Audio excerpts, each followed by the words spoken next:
From today, you're dead to me, Michael spat, and I barely heard him over the sound of my own heartbeat breaking. By sunrise, the paper called me senile, printed a photo I never approved, and Main Street looked through me like I didn't exist. Customers whispered. Old friends crossed the street. And that same morning, a legal courier handed me the real dagger. My own son was suing to take the business I built with my bare hands. But Michael doesn't know the ledgers I kept, the records Frank saved, or the way I rebuild when fire hits. He stole my name in the headlines. I'm about to steal it back. My name is Walter Carver, and I'm 75 years old. I spend my days between 3 hardware stores I built from nothing over 50 years, stores that still carry the scent of fresh-cut lumber and well-oiled hinges. My late wife, Irene, always said, "The store is your 4th child," right after. Our children, Michael, Sarah, and James. The steady hum of the receipt printer used to bring peace to quiet mornings, before my eldest son, Michael, started pushing for risky expansions. His voice grew sharper with each denied loan request, so different from the boy who once swept these floors. What he doesn't know is that my old friend Frank, my retired accountant, kept meticulous records of every transaction, and I've saved every contract and email these past decades. But let me start from the beginning. The kitchen table where we'd shared thousands of family meals became a witness to my world splitting apart. I was holding Irene's old teacup, the blue willow pattern one she'd loved, when Michael delivered the blow. "From today, you're dead to me." The tea went cold between my trembling fingers. I'd faced plenty of hard conversations at this table, but nothing like this. You know that moment when words hit so hard they seem to echo. That's what it was. The fluorescent light hummed overhead, casting shadows that made Michael's face look harder, older, nothing like the boy who used to beg for pancakes in this very spot. I didn't sleep that night, just paced the floorboards of my empty house, each creak reminding me of quieter times. When the sun finally crept up, I did what I always do when trouble hits, headed for my front porch. The morning air had that crisp bite that usually cleared my head, but not today. The newspaper landed with a thud that felt heavier than usual. There it was, right above the fold. Local business patriarch faces questions of competency. Below it, a photo I never gave permission for. Me behind the counter, caught mid-blink, looking every one of my 75 years. The article didn't just suggest I was slipping, it painted me as a doddering old fool who couldn't keep his books straight. Main Street felt different that morning. Mrs. Henderson, who'd bought her garden supplies from me for 30 years, suddenly found her shoes fascinating when I passed. Tom from the diner, usually good for a wave and a morning waltz, kept his eyes on his window washing. Inside Store 1, where I'd spent most of my life, even the air felt wrong. 2 regular customers, the Peterson brothers, were comparing paint swatches when I walked in. Their voices dropped to whispers, and they shuffled away like I was contagious. Pride's a funny thing. You don't realize how much of it you carry until it starts crumbling. Shame hit me like a physical force. My throat went tight, and there was this metallic taste in my mouth that wouldn't go away.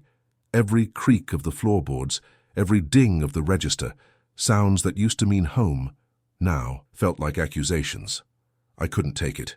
At 2 o'clock, I flipped the sign to closed and shot the deadbolt home. My hands shook as I pulled out my phone and dialed Michael's number. 1 ring, 2 rings, 3. Then that automated voice. "The person you are trying to reach is not accepting calls at this time." Standing in my kitchen that evening, staring at Irene's recipe card stuck to the fridge, her chicken pot pie instructions in that neat handwriting of hers, something clicked. I couldn't let this lie spread another day. The business wasn't just about me anymore. It was about every employee who depended on these stores, every customer who trusted us. So I did something I hadn't done in decades. I reopened the store after closing. The bell chimed as I unlocked the door, and there she was, Sarah Chen from the Herald, digital recorder already in hand. "Mr. Carver," she said, "would you care to comment on your son's allegations?" I looked at that recorder, thinking about how Irene would handle this moment. She always said silence feeds rumors like oxygen feeds fire. Well, I wasn't about to let this fire spread any further. I found Michael at Office 2 just after sunset. The parking lot was empty except for his shiny new Mercedes, bought with store profits, no doubt. Through the window, I could see him at my old desk, the one I'd used for 30 years before moving to the main location. The sight of him there, feet propped up like he owned the place, made my jaw clench. You ever notice how some moments seem to slow down, like time itself is holding its breath? That's how it felt when I pushed open that door. The bell chimed. Same sound it always made, but tonight it felt like an alarm. "Figured you'd show up," Michael said, not even looking up from his laptop. "Come to hand over the keys? You know better than that." My voice came out steadier than I felt. "What's this garbage you're spreading about me in the papers?" He finally looked up, and I swear, I didn't recognize the smile on his face. It wasn't my son's smile, it was something colder, calculating. Just protecting the family business from decline. "You're not as sharp as you used to be, Dad. Time to step aside gracefully." Gracefully? I moved closer, to the desk. "There's nothing graceful about smearing your own father's name across town." "Please." He waved his hand like he was shooing away a fly. "You're making this harder than it needs to be. Retire. Enjoy your golden years. Let someone with vision take over before you run this place into the ground." The fluorescent lights hummed overhead, casting harsh shadows that made everything feel unreal. I could smell the fresh paint on the walls, changes he'd made without consulting me. "You want to talk about running things into the ground? How about we discuss those unauthorized loans you've been taking?" That got his attention. His feet came off the desk real quick. "You're proving my point," he said, but I caught the flicker of uncertainty in his eyes. Paranoid accusations, confusion about basic business decisions. "This is exactly why you need to step down. The only thing I'm confused about is how my own son turned into this." I planted both hands on the desk, leaning in. "Whatever you're planning, think hard. Defamation doesn't just go away, it sticks to a family name like Tar." He stood up, matching my stance. "Is that a threat?" "It's a father's warning. One you'd be wise to hear." The drive home was a blur. My hands were shaking on the wheel. Not from fear, but from a kind of anger I hadn't felt since I caught a supplier cheating us back in '82. The house was dark when I pulled up, except for the porch light I always leave on for Irene's cat. That's when I saw it, a thick manila envelope propped against the front door. Legal courier's stamp right there in the corner. Inside, pages of legal jargon boiled down to one gut punch. Michael was suing for control of the business, and there it was, in bold black ink. Trial date exactly 6 months away. I don't know how long I stood there in my kitchen, staring at those papers. Long enough for the coffee to go cold. Finally, I did what I always do when things get tough. I got organized. First call was to Maria Delgado, my attorney, since before Michael was born. "First appointment tomorrow," I said when she picked up. "This is war." Then I pulled out my ledger, the real one, not the computer stuff, and started listing everything.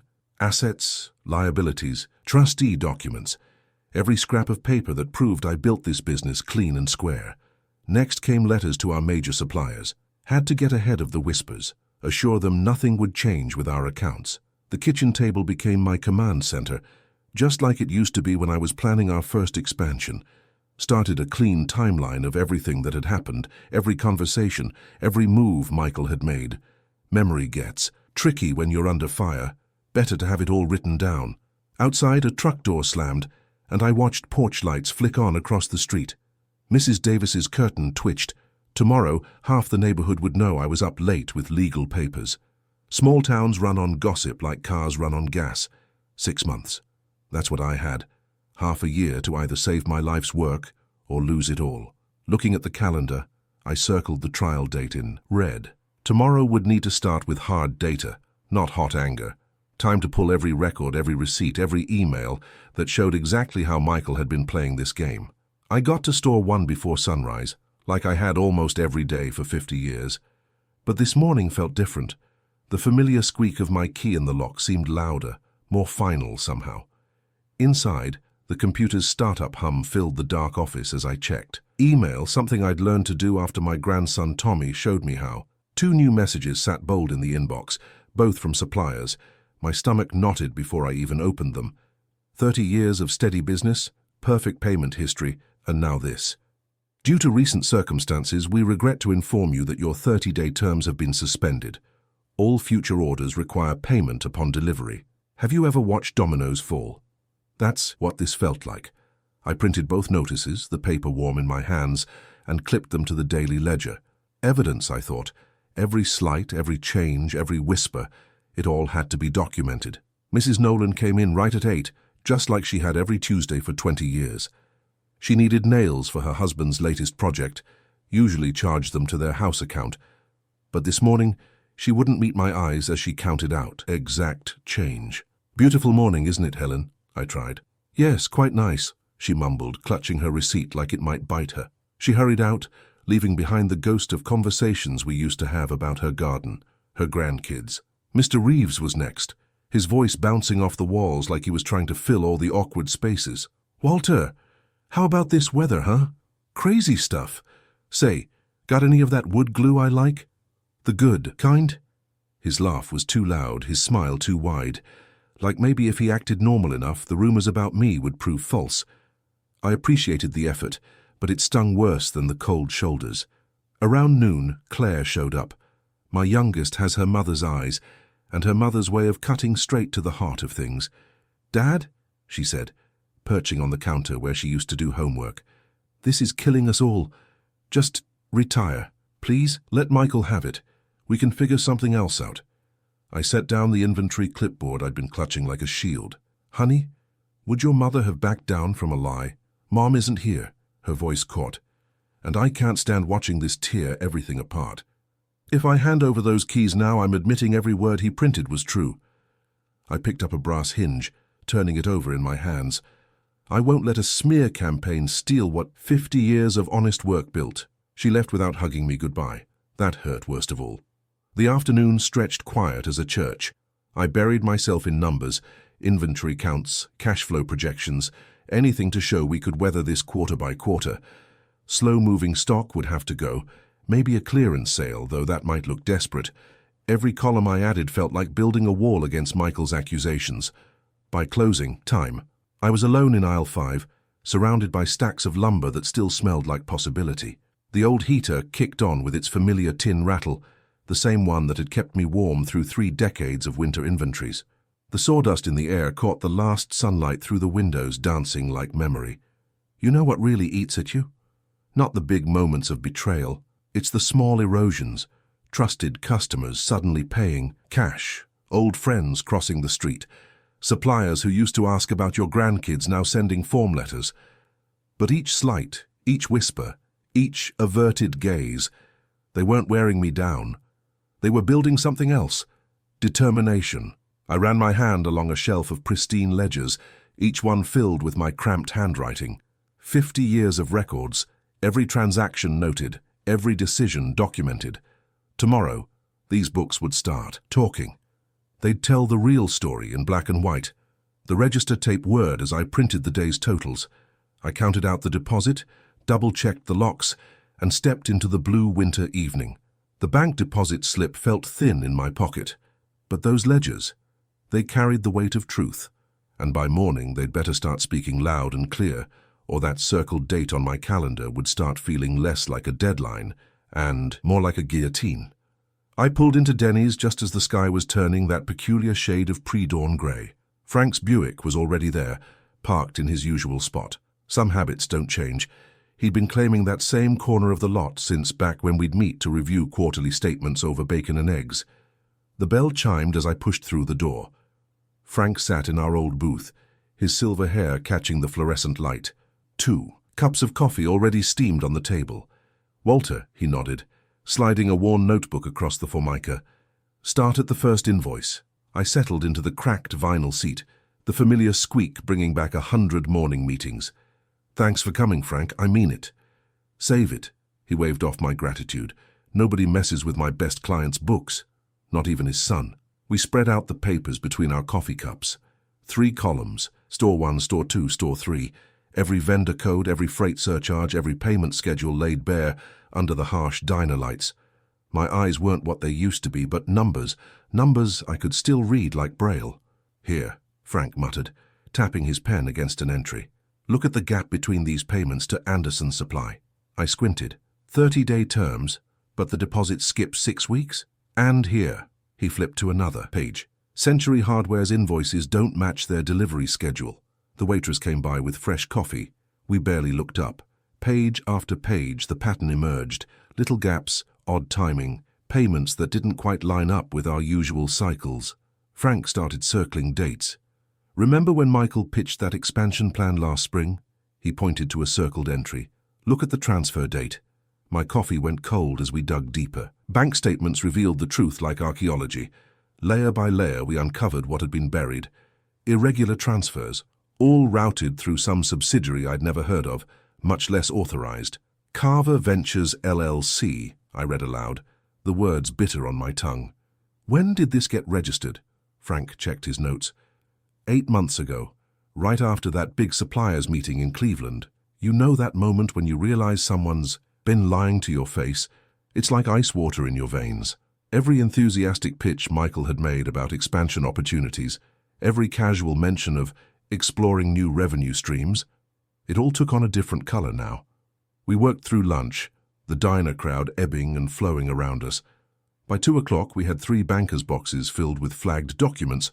Frank helped me load them into his trunk. They needed scanning, and his office had better equipment than my ancient printer. I'll have copies by morning, he promised, closing the trunk. Digital and paper both. Nobody can lose these ones. Back home, I spread the remaining ledgers across my kitchen table. The same table where Michael had sat countless times, planning his betrayal while eating his mother's recipe for pot roast. I put on a pot of coffee, the strong stuff Irene used to brew for late-night bookkeeping sessions. My laptop hummed to life. I created folders by quarter, naming each one with mechanical precision. The cursor blinked as I typed, each file name another nail in the coffin of Michael's schemes. 3 transactions stood out, highlighted in warning yellow. Large transfers authorized under my vendor codes but bearing Michael's digital signature. The proof felt cold and heavy in my gut. This wasn't just family friction or generational differences about business strategy. This was calculated, planned, a paper trail of betrayal documented in pixels and printer ink. I opened a new email to Attorney Delgado, attaching the index Frank and I had compiled. My fingers hovered over the keys, searching for the right words to explain what we'd found. Then my phone buzzed, another news alert. I barely had time to register the headline before. The next morning, I spread our index across Attorney Delgado's mahogany conference table while Frank fired up his laptop. The room smelled of leather and coffee, probably cost more per month than my first store's yearly rent. "Walk me through it," Delgado said, uncapping a Mont Blanc pen that could have bought a decent circular saw. I laid out 3 manila folders. Start with Anderson Supply. Michael used our vendor codes to secure credit lines we never approved. Frank found irregular. Payments going back 8 months. Frank's fingers clicked across the keyboard. "Here's the first red flag." He turned the screen. A $50,000 transfer to Carver Ventures LLC, a subsidiary Walter never authorized. You ever watch one of those crime shows where they follow the money? That's what we did for the next 2 hours. Date by date, dollar by dollar, we mapped out Michael's shadow operation. Each transaction told its own story, equipment orders that never reached our loading docks, consulting fees to companies that didn't exist, loans that would have made Irene roll over in her grave. Look at the timing. I pointed to a highlighted row. This transfer went through the day after I rejected his expansion proposal. He didn't even wait 24 hours before going behind my back. Delgado nodded, making notes in precise handwriting. "We'll need to subpoena the bank. Records. Get sworn statements from the account custodians." "What about the digital trail?" Frank asked. "All these authorizations have timestamps, IP addresses." "Good thinking," Delgado said. "We'll file a motion to preserve metadata. Michael can delete emails, but he can't erase server logs." For the first time in weeks, I felt the weight lifting. Numbers don't lie. You can spin stories all day long, but at some point, the ledger tells the truth. "Walter," Delgado leaned forward, "this is solid. The unauthorized subsidiary alone." My phone buzzed, then buzzed again, and again. "Excuse me," I muttered, pulling it out. A news alert lit up the screen. My stomach dropped before I even read the headline. "Hardware Store Dynasty. Son reveals years of family torment." My hands shook as I opened the link. There it was, splashed across the local news site. Private arguments, twisted and weaponized. Family dinners turned into evidence of controlling behavior. Business discussions painted as financial manipulation. Even the time I grounded Michael for joyriding in the delivery truck somehow became proof of my systematic bullying. "Walter?" Frank's voice seemed far away. I scrolled through the comments. Neighbors I'd known for decades were already weighing in. "Always seemed so nice, but you never know. No wonder his other children stay quiet. Makes you wonder about all those years." My phone rang. Unknown number. I answered to dead air, just breathing on the line. "I need some air," I managed, pushing back from the table. The room felt too small, too warm. Delgado was saying something about damage control, but I was already heading for the door. The elevator took forever. My chest squeezed tighter with each floor number. Outside, I made it as far as my truck before my legs went wobbly. I sat heavy on the tailgate, watching Main Street traffic roll by. How many of those drivers had already read the article? How many were sharing it right now, adding their own "I always wondered about that family" comments? My phone buzzed again. I pulled it out, stared at the screen, then shoved it deep in my pocket. 50 years of reputation, hundreds of honest handshakes, thousands of fair deals. All of it smeared by my own son's poison pen. The morning's hope drained away like water through sand. Even with the proof in those ledgers upstairs, Michael had changed the story. Now I wasn't just fighting for control of my stores. I was fighting the whispers, the sideways glances, the slow rot of doubt. I pushed off the tailgate, my knees steadier now. The walk back to Store 1 took 12 minutes. Every step felt like moving through molasses. Inside, I flipped the sign to "Closed for Inventory." The empty aisles stretched before me, waiting. Time to convert this shock into motion. The next hours would determine if I drowned in Michael's lies or found a way to swim. Sunday morning hit different that week. I'd been attending First Methodist since before Michael could walk. Same pew, third row from the back, gospel side. The familiarity used to comfort me, not anymore. I watched Tom and Martha, Henderson, 20-year fixtures in our row, slide down a good foot when I sat down. The space between us might as well have been miles, reminded me of dominoes falling. One by one, other regulars found reasons to shift away, cough into handkerchiefs, study their hymnals with sudden intensity. "Peace be with you," Pastor Roberts announced for the greeting. "And also with you," came the response, but nobody turned my way. Even Sister Margaret, who'd brought me casseroles after Irene passed, kept her eyes forward. You know what's worse than being openly shunned? That careful, polite distance, the kind that says, "We don't want to take sides," while taking sides clear as day. The next morning, I met Frank at his home office. He'd cleared his desk except for a stack of vendor agreements and board resolutions I'd brought over. "Look at these signatures," Frank said, laying out 3 documents side by side. "See how the pressure changes. The W in Walter starts light here, but look at this one. Digs into the paper like someone trying too hard." I leaned in closer. He was right. The strokes were different too. My signature flows left to right in one motion. These others stopped and started, like someone copying rather than signing. "What about the dates?" I asked. Frank pulled out his magnifying glass. "That's the interesting part. These questionable signatures? They're all on documents from when you were at trade shows or visiting Claire after her surgery." My throat went dry. Michael had access to the office then. Exactly. Frank was already reaching for his phone. "We need Delgado to see this." 2 hours later, we were back in the attorney's office, spreading out documents like a card dealer at a high-stakes table. Delgado examined each signature through his reading, glasses making small humming sounds. "We'll need a forensic expert," he said finally. "Someone who can testify about pressure points, stroke order, the whole 9 yards. But first," he held up a finger, "we need the judge to admit these financial exhibits into evidence." "How long will that take?" I asked. "I'll file the motion today, but they'll want foundation witnesses, people who can authenticate these records, confirm chain of custody." "More delays," I muttered. "More preparation," Delgado corrected. "We need to be thorough. One mistake and Michael's lawyers will tear it apart." Back home that night, I marked another week off the calendar. 5 down, 19 to go. The math wasn't pretty. Supplier credit was still frozen, cash reserves dwindling. Every delay played into Michael's hands. I spent an hour copying everything.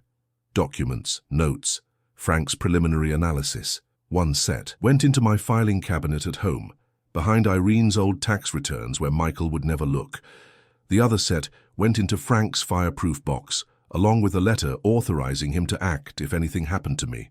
Around midnight, I found myself staring at Irene's photograph on my nightstand. She's smiling in that picture, taken at our 40th anniversary dinner, the way she used to smile when she knew something I didn't. "What would you do, honey?" I whispered to her image. "Everyone's leaving. Even the church folks can't look me in the eye anymore." The silence held its own answer. Irene always said true leadership shows up when everyone else walks away. She'd faced down her own battles. Cancer took her body but never her dignity. I set my alarm for 4:30 a.m. The witness lists wouldn't write themselves, and we needed those foundation questions ready before the court could throw up another roadblock. My hand was steadier now as I placed Irene's photo back on the nightstand. Frank's voice from earlier echoed in my head. "The signatures tell the story, Walt.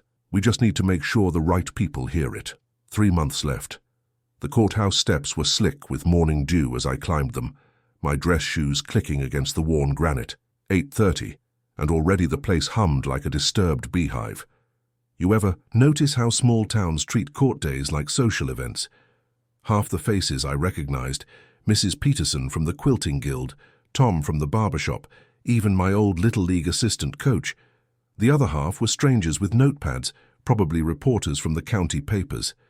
They all watched me pass with that same hungry look, like I was both entertainment and cautionary tale. "All rise," the bailiff called, and we did our courthouse dance. Judge Matthews settled into her chair, adjusted her glasses, and got straight to business. Michael's lawyer, Carson, was exactly what you'd expect. Tailored suit, practiced smile, the kind of confidence that comes with a retainer that'd buy a new truck. He stood at the podium like he owned it. "Your Honor will demonstrate a pattern of declining judgment, of stubborn resistance to necessary modernization." Carson's words flowed smooth as oil. I watched the jury lean forward, 12 faces absorbing his polished story about a son forced to protect the family legacy from an aging father's missteps. When our turn came, Delgado tried introducing our financial exhibits, the transfer records, the signature analysis, everything Frank and I had spent months assembling. But Carson was ready. "Objection, Your Honor. Chain of custody hasn't been established. We'll need the records. Custodians to authenticate." "Sustained." Judge Matthews barely looked up. "Mr. Delgado, you know the rules." I felt the momentum slip like sand through fingers. Behind the bar rail, whispers rustled like dry leaves. 2 jurors exchanged glances. Then it was my turn on the stand. Delgado had prepped me well. Keep it simple, stick to operations, don't let emotion drive the bus. I talked about daily cash handling, inventory systems, supplier, relationships, but it felt thin, academic. Numbers without heart. Michael's side played their cards next. Video depositions from managers talking about outdated practices. Emails where I'd rejected expansion proposals. Charts showing competitor growth while we stayed steady. "And this resistance to change," Carson asked one witness, "how did it affect employee morale?" "People were frustrated," the witness said. "We were falling behind." I watched the jury during breaks, noting what caught their eyes. They perked up at photos of our outdated storage system, but glazed over during vendor payment discussions. They studied Michael when he spoke, his earnest face and practiced concern. The story was working. By dusk, my collar felt like a noose. Frank and I rode the elevator down together, the cables groaning like time itself had teeth. "It's not going well," I said finally, letting the words I'd been holding fall into the space between us. Frank adjusted his glasses. "They've turned it into a story war, Walt. Not a math war." He was right. All our careful audits, our traced transactions, they were getting lost under the weight of Michael's narrative. The caring son, the stubborn father, the business at risk. It was the kind of story people wanted to believe. The elevator hit bottom with a gentle bump. I stood there, suddenly bone-tired. "I don't know if I can do this anymore, Frank," I admitted. The words tasted like defeat. At home, the kitchen felt too big, too quiet. I sat at the table where this whole mess started, where Michael had declared me dead to him. My legal pad sat there covered in the day's notes, but when I picked up my pen, my hand shook so bad I had to set it down. For the first time since this started, I let myself consider what I'd been refusing, to think, maybe it was time to let go. Midnight's a funny time. It's when all your demons come out to play cards, and they always seem to hold better hands than you do.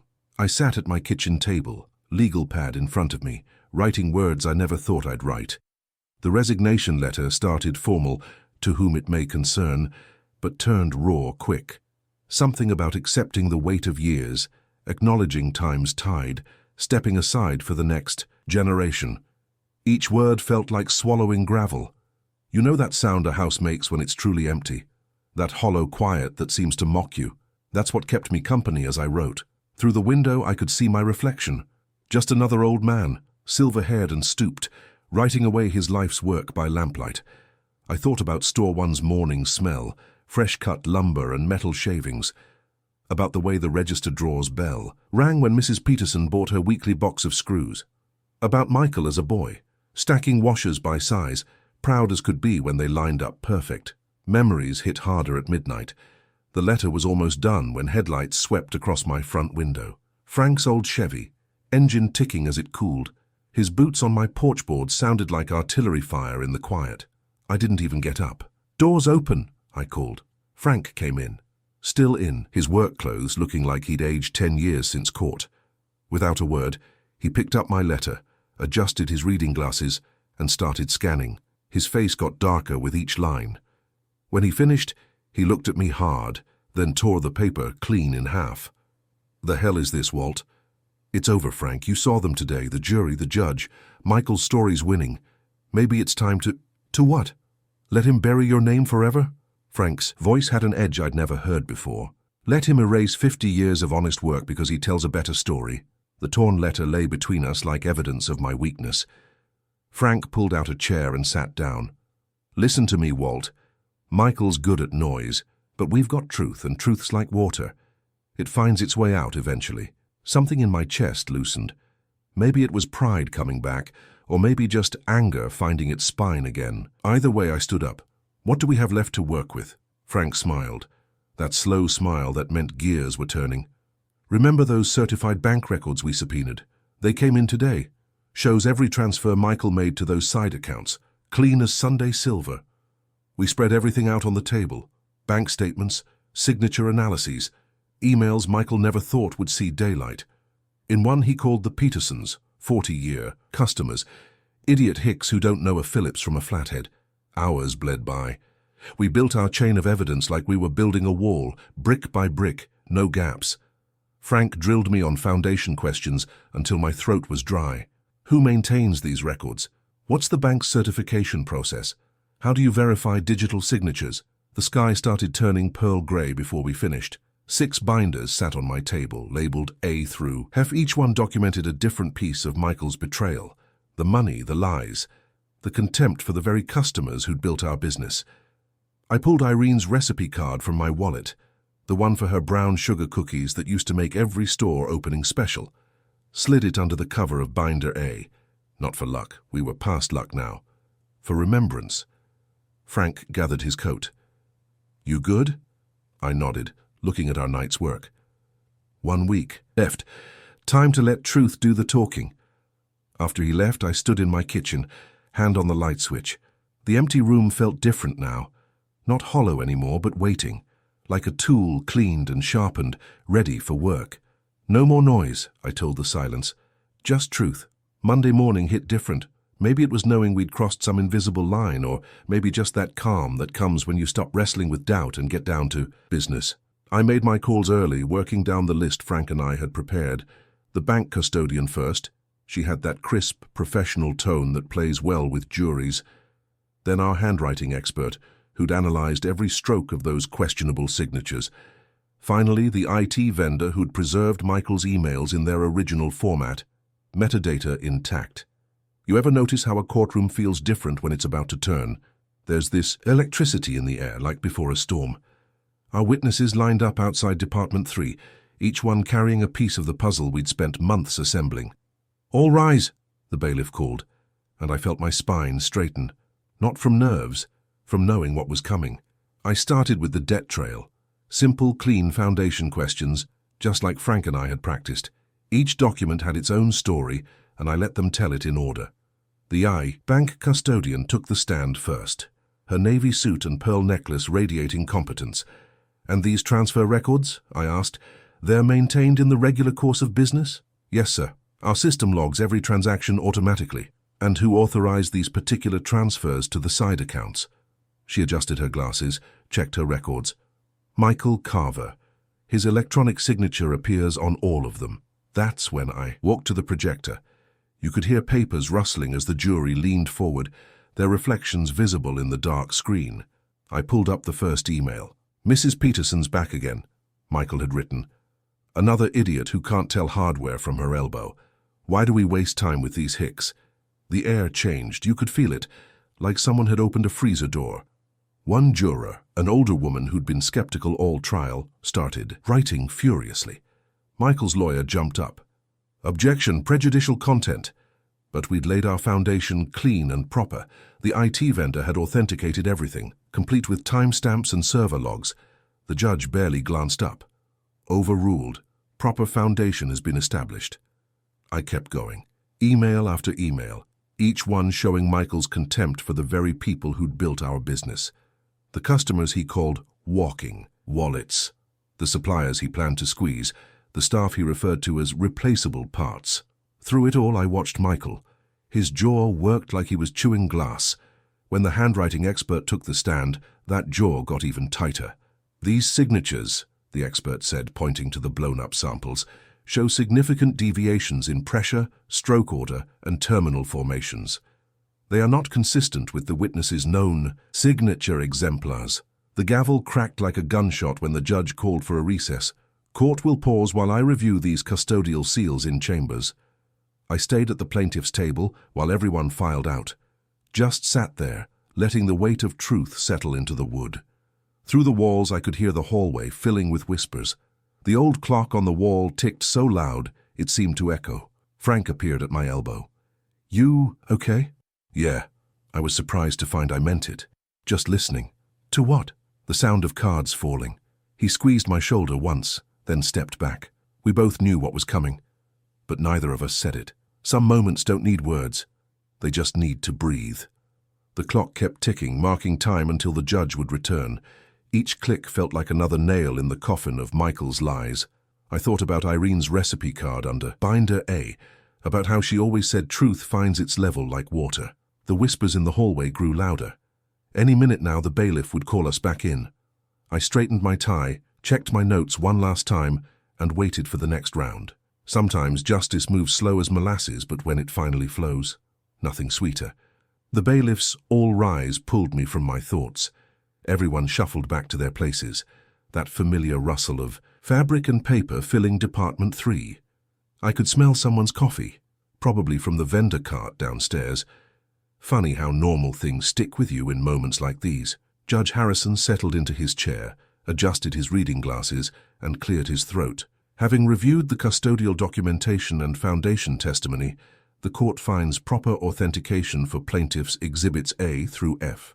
He paused, looking directly at Michael's table. Furthermore, given the nature of certain financial disclosures and signature irregularities, this court will be referring portions of the record to the district attorney's office for review. The room's energy flipped like someone had thrown a switch. You know that feeling when a strong wind changes direction? It was like that. All those sideways glances that had been cutting at me for months suddenly found somewhere else to land. Michael's lawyer shot up. Your Honor, in light of these developments, we request a continuance to properly... Denied. Judge Harrison's word fell like an anvil. You've had ample time to review these materials. Proceed. I watched Michael from the corner of my eye. He'd gone pale, staring straight ahead like a man watching his house burn. Wouldn't look at me, wouldn't look at his lawyer, wouldn't look at anyone. Just fixed on some point in the middle distance while his world crumbled. The jury was different now, too. That older woman who'd been writing earlier. Her pen hadn't stopped moving. Two others were flipping through their notepads, probably connecting dots we'd laid out. Even the young man who'd looked half asleep most days was sitting straight, alert. I called Frank for a brief redirect. He settled into the witness chair like he belonged there, steady as always. You should have seen him handle their cross-examination earlier. Cool as December, letting their questions break against 50 years of accounting experience. Mr. Thompson, I began, could you explain how these off-cycle payments affected our vendor relationships? Frank nodded, folding his hands. When you mess with payment schedules in this business, you're not just moving money, you're burning trust.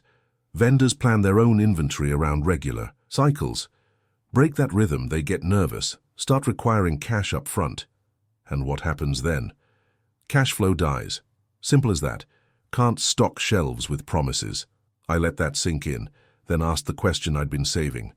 In your 50 years of accounting, what's the difference between growing a business and bleeding it? Stewardship, Frank answered, not missing a beat. Growth serves the legacy. Bleeding serves the ego. Perfect. Simple. True. I thanked him and sat down, hands folded in my lap to hide their trembling. 50 years of work, 3 stores, thousands of customers, all of it distilled into that one word. Stewardship. Plaintiff rests, Your Honor. The clock on the wall caught my eye. That old Seth Thomas timepiece that had probably seen more cases than any lawyer in the room. Its minute hand moved with tiny jerks, eating away at the time before deliberations. Each tick felt like a heartbeat. Sitting there, I heard Irene's voice clear as day. Time doesn't care about our plans, Walt. It just keeps moving. She'd said that during my first expansion, when I was fretting over the loan payments. Always knew exactly what I needed to hear. The judge called a 15-minute recess before jury instructions. I stood, gathered my papers, and headed for the door. Michael was in the hallway, huddled with his lawyer. For the first time since this started, I walked past him without feeling any need to speak. No anger, no satisfaction, just the quiet certainty that truth had finally found its level. The bailiff caught me near the water fountain. Both sides need to stay close, he said. Judge wants to start instructions as soon as he's ready. I nodded, found a bench, and sat down. Through the window I could see Main Street flowing with its usual afternoon traffic. Somewhere down there, Store One's lights were on, register humming, waiting for whatever came next. Frank appeared with 2 paper cups of coffee, handed me one. We didn't speak. Some moments are better left to silence and the steady tick of courthouse clocks. The jury filed back in after 3 hours. Not a long time when you think about it. About the span of a good inventory count. Every face looked set, determined. I stood as Judge Harrison spoke. Has the jury reached a verdict? We have, Your Honor. My heart wasn't racing anymore. Strange how calm settles in when you've done everything you could. The forewoman handed up the verdict form, and I watched it pass from bailiff to judge like a relay race in slow motion. Judge Harrison cleared his throat. On the matter of Walter Carver versus Michael Carver, regarding corporate control and allegations of financial misconduct, the jury finds as follows. I've heard a lot of sounds in 75 years. The crack of summer thunder, the ring of that first cash register, Irene's laugh across our kitchen, but nothing quite like what came next. On count 1, breach of fiduciary duty, we find for the plaintiff. On count 2, financial mismanagement, we find for the plaintiff. On count 3, fraudulent misrepresentation, we find for the plaintiff. Each count landed like a hammer strike, clean, final, true. The judge turned to additional findings. The court hereby removes Michael Carver from all corporate authority effective immediately. Restitution is ordered in the amount of... He named a figure that would take years to pay. I didn't care about the money, never did. The numbers just gave shape to the truth. The clerk's voice cut through. Be advised that pursuant to Section 18.2, evidence of criminal conduct has been forwarded to the District Attorney's Office for review and possible charges. Michael sat stone still through it all. His lawyer scribbled furiously, probably already planning appeals. Didn't matter. The truth was out now, flowing through the courthouse and down Main Street like spring water. Outside, reporters clustered with microphones and cameras. Mr. Carver, your response to the verdict? Any comment on possible criminal charges? Will you resume full control of operations? I just walked past them, Frank at my shoulder like always. By evening, those same papers that had painted me senile were running headlines about vindication and justice served. Funny how fast ink can change direction when the wind shifts. The store was quiet when I unlocked it that night. Just me and the familiar hum of fluorescent lights. I counted out the register like I had, 10,000 times before, 1s, 5s, 20s, all squared with the day's receipts. Each bill felt different now, lighter somehow. The phone rang once. Claire. Dad? I saw the news. Are you okay? Better than okay, honey. Come by tomorrow morning. We should talk about what's next. Of course, first thing, I love you, Dad. Love you too, sweetheart. I finished the count, locked up, and drove home through streets still wet from an afternoon shower. The asphalt released that clean rain smell I've always loved, nature's way of washing things new again. For the first time in months, I left the bedroom window open. The breeze carried in motorcycle sounds from the highway, a dog barking somewhere distant, all the normal pieces of a small town settling into night. I'd forgotten how good normal could feel. Sleep came easy, but habit still woke me before dawn. I sat at the kitchen table with coffee and a legal pad, mapping out the transition. Claire had good instincts for the business, always had. Her son Tommy, too, that boy could read a balance sheet before he could drive. The plan took shape in careful letters: daily operations, vendor relationships, staff development. Everything I'd learned in 50 years, distilled into pages that would help them avoid the old pitfalls. No rushed expansion, no dangerous debt, just steady growth, built on trust and service. The sun was just starting to paint the kitchen walls when I finished writing. Outside, early traffic hummed on Main Street, the town waking up to a new day. I could hear the newspaper truck making its rounds, probably carrying headlines that finally told the truth. I folded the pages and slipped them into my jacket. Time to open up, count in the register, and start showing the next generation how to carry the legacy forward, the right way this time. 6 months after the verdict, I stood behind the counter of Store 1, watching my grandson Eli stack paint cans with the same careful attention I'd given them decades ago. The morning sun caught the fresh lettering on the window. Carver and Family Hardware, serving Main Street since 1973. Remember, Eli, I said, tapping the inventory sheet. Benjamin Moore goes by code BM, then the color series. Keep the premium lines separate from contractor grade. He nodded, already picking up the rhythm. Got it, Grandpa, and we reorder when stock hits yellow tag level, right? That's it. Lets us stay ahead of the vendors' delivery cycles. I smiled, remembering how long it took me to learn that dance. Speaking of which, Mrs. Peterson will be in at 10 for her special order hinges. She likes to hear about your college classes. The brass ones for her china cabinet, already pulled them. He grinned, holding up the package. And I remembered she prefers to be called Dorothy. That's my boy. Customer names matter more than product codes. Always have. The bell chimed as Frank walked in, newspaper tucked under his arm. He didn't need to show me. I'd seen yesterday's headline, "Former hardware heir faces criminal charges." Michael's downfall had become a 2-act tragedy. First, the civil verdict that stripped his authority. Now the criminal case working its way through the system. The DA found enough evidence in our files to build something solid. You know what's funny? I didn't feel an ounce of satisfaction seeing Michael's name dragged through the mud. Just a quiet sadness that he'd chosen such a hard path. The town had already made its judgment. Whispers followed him at the grocery store, the gas station, anywhere he still showed his face. Some folks crossed the street to avoid him entirely. That's small-town justice for you. Memories run long, and trust, once broken, leaves permanent cracks. Last one, Frank said, pulling an envelope from his pocket. The final restitution check. I filed it carefully in the drawer where we kept completed accounts. Another chapter closed. Eli was watching me, so I cleared my throat. Come here, son. Want to show you something. From under the counter, I pulled out a brass key I'd been polishing all week. The metal caught the light like honey, warm and familiar. 50 years of history in that small piece of metal. Every opening, every closing, every promise kept. This was the first key I ever had cut for this place, I told him. Your grandmother used to say it looked like gold when the sun hit it right. The memory of Irene's voice still came easy, still carried that gentle weight. I held it out to him. Think you're ready to lock up tonight? His eyes widened. He knew what this meant. We both did. You sure, Grandpa? Wouldn't offer if I wasn't. I set the key on the counter between us. You've learned the inventory, the orders, the people, but most importantly, you've learned what matters. We're not just selling hardware. We're keeping promises. He picked up the key like it might break. What about the banknotes? The expansion plans Michael wanted? Look there.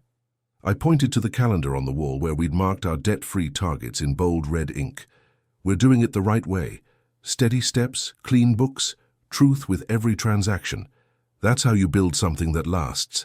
The afternoon passed in its familiar rhythm, helping customers, checking stock, training Eli on the 1,000 small details that keep a business healthy. As closing time approached, I watched him move through the aisles, straightening displays with the same care I always had. "Time to close up," I said at last. He walked to the door, turned the sign to closed, and stood for a moment watching Main Street's reflection in the darkening glass. When he turned back, something had settled in his stance, a new awareness of what he was becoming part of. I rested my palm on the counter where it all began, feeling the smooth wood that had witnessed every sale, every handshake, every moment of trust exchanged. The air felt cleaner than it had in years, lighter. That brass key still gleamed on the counter, catching the last light of day. I'd been right to wait, right to fight, right to believe that respect, like any precious metal, needs proper polish to shine.